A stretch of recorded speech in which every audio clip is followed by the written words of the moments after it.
I want to go back to something that Sounwave said, which is that you have to be conscious of not only how the song works in the movie, but how the song is going to work outside of the movie. And this doesn't really apply to the three guys at the end who are basically, songs that are integrally tied to the movie. But for everybody else, I mean, when you're writing a song for a movie, are you thinking about its life outside of the film? First and foremost, the song has to work for the movie, but I think the best songs work outside of it as well. Like All Fight could be about anything. It could be, you could sing it to your, kids or your friends or any, I mean, that's always, I don't know, I'm not being very articulate, but, they could have whatever life you want them to have after they're in the movie. For me, I've always made my art thinking about, and maybe it's wrong, but whatever, thinking about like somebody listening to it in 100 years and what they might get from it. And so I need it to work for both things. I need it to be something to where if somebody finds this on some transmission, hundreds of years from now, and they listen to it, they get something from it. I mean, I think that also I was hoping that the magic you have when you see a film that just like speaks to you for some reason. I always loved as a teenager, you'd go home and want to put on the soundtrack or the score and be instantly like right back there with those people, So I think that if nothing else, maybe not explicitly like the radio world, but more just making sure that the songs still were like a little black hole that instantly sucked you right back there, so that you were with these people in these moments that made you feel so magical. The movie was like a period piece, so we also had to deal with the song. We wanted the song to sound like it could live in that world, but also live in like today's world, and like you would hear it on the radio today, and like try and find a balance and skirt that line between the old and the new. So I've never had a song on the radio, so I never even thought about making songs that would get on the radio, because that just gets my hopes up. But I needed to make songs because the rule that we made, Tune Yards did the score, and the Coup, we did the soundtrack. And the rule that we kind of made was that the soundtrack was something that the characters could actually hear. And we only broke that rule once. But so I had, they're playing the radio. I had to make songs that, in my mind, seem like they would get played on the radio, which, because I know the reality of my life, that hasn't been my songs. So it gave, I think they still sound like Coup songs, but they have something else in them, some other thing,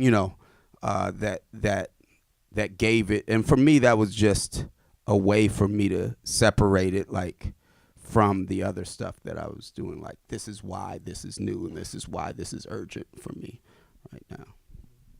I think I'll just add to that by saying that I think it's very cool in art when things can cross-pollinate, and that there are many people who might see a film and discover a new artist through watching that film. But on the flip side, if you release a song as an artist, people might discover the film through hearing the song first on Spotify or on the radio, or however the song itself may be released. So I think that's a cool way to kind of bring those two worlds together, because I don't live in LA. I'm not a film person. I don't really know much about this whole world, but it's really cool to be here with all of these incredible musicians who are much more in that world. I'm so inspired by all of you guys, so it's very cool.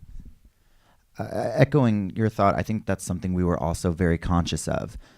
We knew when we were writing the song for this movie that this movie wasn't going to be played everywhere. This movie wasn't going to be allowed to be shown all over the world. Even in some parts of the United States, my parents are going to have to drive 2 to 3 hours to see it, because it's just simply not going to have an audience in a lot of the southern states. So what's been really interesting and powerful is to see the song on YouTube and read comments of listeners from Russia or all over the world who are never going to have access to this film unless they illegally download it. But so we had to write something that was powerful enough to evoke emotion by just listening to the song, seeing the clips and the visuals, without some people might never see the movie who want to. So we were conscious of thinking that this wasn't a song that we wrote thinking about radio. We just wanted to try to reach as many people. Well, Sounwave, I mean, do you have a different approach significantly when you and Kendrick are working on an album for Black Panther versus working on his new album? It's a complete 180 different. This night and day. Like, say for instance, Damn, his last album that we put out, we basically have the leisure to do whatever we want, whenever we want, throw paint on the wall, and just make art from that paint. But when you have a movie like Black Panther and you got a lot riding on it, and it's like, you know how big this movie could be, and they're giving you scenes and you have to match the intensity of each scene. Like, we've never done anything like that. So that took us out of our comfort zone, but at the same time we accepted it because we love getting out of our comfort zone. So when you see scenes like the chase scene, I don't know if you guys seen the movie, but there's a chase scene where Who hasn't? there's a chase scene where it's like we needed some hard pumping energy music, and Kendrick's never really on like that type of music, like the EDM scene. So I had to figure out a way to mesh the worlds, because that was a very, very important scene that they definitely wanted Kendrick for. So it's like, he kind of left it up to me. He's just like, all right, you're the producer. You basically got to figure this out. So, all right, I just have to roll up my sleeves and just figure it out. And fortunately, it worked.